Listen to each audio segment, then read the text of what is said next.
Dani,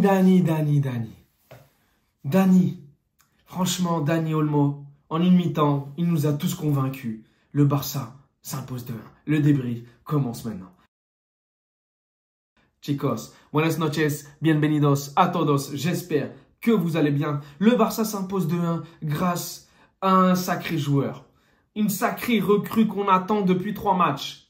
2 matchs et demi, on va dire.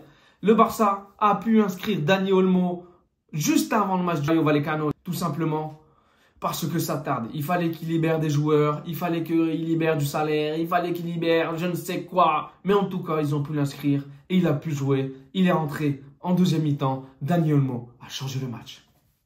Dani Olmo a changé le match. Dani Olmo a voulu que le Barça gagne. Dani Olmo a gagné le match à lui tout seul. La première mi-temps est pour le Rayo. La deuxième, elle est pour le Barça.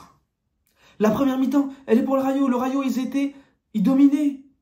Ils étaient dangereux, ça combinait. Le Barça, ils n'étaient pas là en première mi-temps. Le Barça, je ne sais pas, ils faisaient quoi? Ils étaient encore en train de picoter, en train de prendre l'apéro.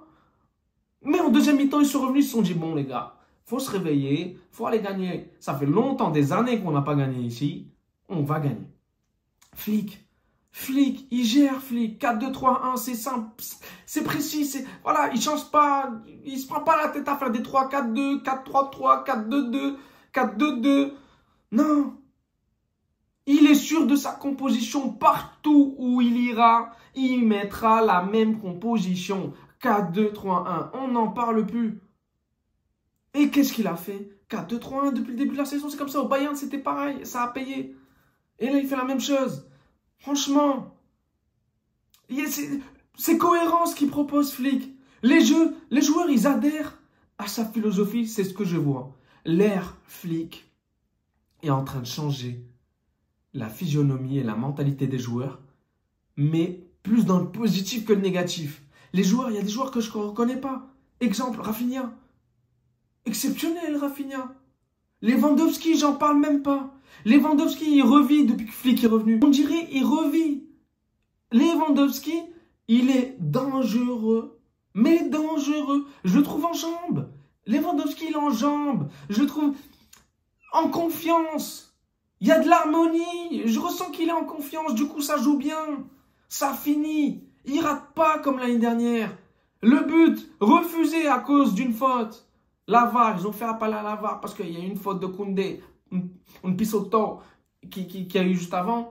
Il y a eu but, il est revenu, la VAR a appelé. Enfin bref, pour moi, il ne fallait pas revenir. Pour moi, il faut laisser but et on n'en parle plus. Dans tous les cas, je savais que le Barça allait gagner. Dans tous les cas, je savais. Première mi-temps, le Rayo, ils ont dominé leur match. Deuxième mi-temps, elle est pour le Barça. Dès que Dani Olmo est rentré, c'était lui le maître sur le terrain. Double contact. Petit pont, des passes de fou, des centres de malade, des frappes passes du pied gauche enroulé, c'est même pas son bon pied, il la met, goal. Dani Olmo, c'est la grande classe. Pourquoi on lui a donné le numéro 20? Il mérite le numéro 10, Dani Olmo. Moi, je pensais que c'était un 10, mais après, quand je regarde encore une deuxième fois, non, c'est le 20. Non, Dani Olmo, c'est le 10. C'est un 10 pur, talent pur.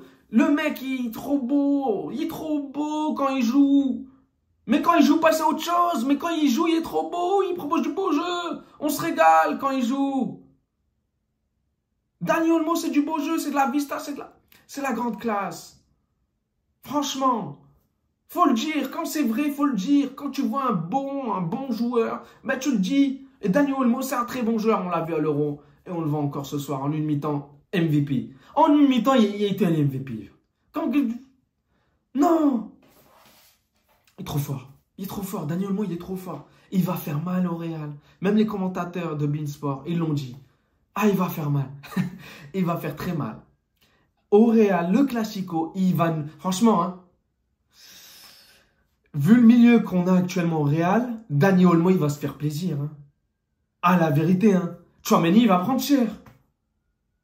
J'attends le retour de Camavinga. Parce que là, le milieu qu'on a actuellement avec le Real... Et le Barça, le milieu qu'ils ont, et ce que j'ai vu ce soir, ils prennent cher le milieu du Real. Je vous le dis, hein. Mais vraiment, hein. Sincèrement, c'est mon ressenti. Hein.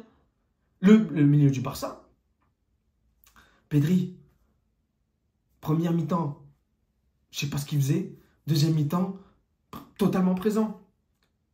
Le 1-2 avec Rafinha, la passe entre les joueurs, la lecture du jeu qu'il avait, Rafinha, exceptionnel.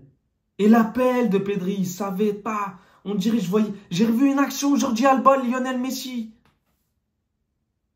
C'est pas possible. Ah, le Barça, ils ont cette... C'est pas possible.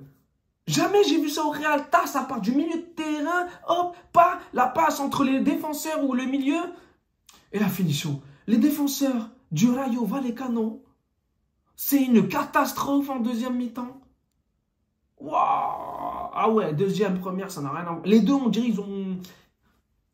ils se sont dit, bon, tu nous donnes un peu d'énergie, ou je sais pas moi, tu nous donnes ton niveau, ils ont inversé le niveau, quoi. Je sais pas ce qui s'est passé à la mi-temps, mais ils ont switché le niveau. Il y a un switchement. Le Barça, il y a de la cohérence. Le Barça, il y a de la cohérence. Le Barça, il y a du spectacle. La vérité, il y a du spectacle. Il y a du beau jeu quand tu regardes le premier but, quand tu regardes le deuxième but de Lewandowski. Lewandowski, normalement, il y a but, mais la finition est exceptionnelle. La passe, elle est exceptionnelle. Le tir, pardon, de Lamine Yamal. Bon, le gardien, il la relance et Lewandowski, il termine juste après, mais Lewandowski, il la termine dans un angle mort. Comment il la place? Franchement, il faut la mettre, celle-là. Lamine Yamal, j'ai plus rien à dire. Voilà, le mec, il a 17 ans, il nous a tous convaincus. Il n'y a plus rien à dire sur Lamine Yamal. Même sur Dani Olmo, là, il n'y a plus rien à dire. Ces mecs, c'est du talent pur. Je sais très bien que tu vas te régaler quand tu vas les voir. À chaque match, contre n'importe qui.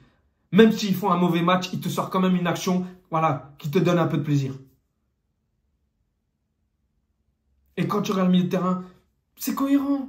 Pedri a fait un bon match. L'autre Bernal, le petit de la Masia, il a fait un bon match aussi. Franchement, mais le seul point négatif de ce que j'ai vu au Barça, c'est la défense centrale. Même l'arrière-gauche, c'était un gars de la Masia, c'était un petit jeune. Balde est entré en fin de match. Il a fait un bon match, l'arrière-gauche. Koundé, j'en parle même pas. Koundé, depuis l'Euro, c'est Koundé Prime. Le mec, c'est devenu Transformers. Koundé, c'est... Contre Bilbao, Williams, il n'a rien fait. Hein. Williams, je ne sais pas si c'est parce que c'était le Barça en face qu'il n'a pas voulu jouer, mais il n'a rien fait face à Koundé. Koundé, il a... Bon, à l'Euro, c'était autre chose, mais là, le week-end dernier, Koundé, il a stoppé Williams. Koundé est en train de sortir d'un très très bon début de saison. Lewandowski également. Si le but n'aurait pas été refusé, 3 buts en 3 matchs. Ils encaissent, encore une fois, le Barça, mais ils gagnent 3 victoires, 3 matchs, 3 victoires. Et pour moi, c'est le grand favori pour cette Liga. Parce que je ne vois toujours pas le Real remporter la Liga, encore une fois. L'Atlético de Madrid, à la rigueur. Mais ça va se jouer avec le Barça également. Le Real, pour moi, 2e ou 3e de la Liga, pour l'instant, je ne les vois pas gagner la Liga. Pour l'instant, je dis bien pour l'instant. Le Barça, il commence très bien leur Liga. Le jeu, il est cohérent. Flick, il arrive à imposer son jeu. On voit du très beau spectacle. Lamine Yamal, Dani Olmo, Lewandowski. Il y a de la cohérence en attaque. Rafinha, exceptionnel. Ferran Torres, il a perdu pour moi sa place parce que Dani Olmo, dès qu'il est rentré, il l'a martyrisé. Il lui a dit, reste dans le banc, mon petit. Franchement, il y a quand même des très bons joueurs qui pourraient être titulaires, encore une fois, dans d'autres équipes. Mais il faut qu'il y ait du banc côté Barça. Faut qu'il y ait du banc. Et franchement, ils ont un très bon banquillo pour l'instant, le Barça. Et je pense qu'ils ne vont pas recruter d'ailier gauche.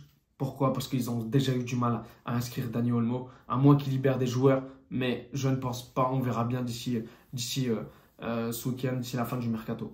Donc, Barça convaincant, Barça cohérent, Barça très beau jeu, Barça victoire. Et Barça, ils sont en train de confirmer. Tout simplement. Mis à part la défense centrale qui me fait, qui est un peu fébrile pour ma part, mais pour le reste... Frenkie de Jong qui va revenir, Gavi qui va revenir. Franchement, ce Barça me fait peur. Ce Barça me fait peur. Et de ce que je vois en ce moment du Barça, s'il y a demain un Barça-Real Madrid, le Barça gagne. Le Barça gagne de 2 buts d'écart. Je dis ce que je pense, ou d'un but d'écart à la rigueur. Mais franchement, ce Barça gagne face au Real Madrid. Le Real milieu de terrain, bon, on le connaît actuellement, c'est pas ouf. Mais quand tu regardes les deux, il y a de l'occurrence au milieu, il y a de l'équilibre, ils se comprennent, voilà, chacun son poste.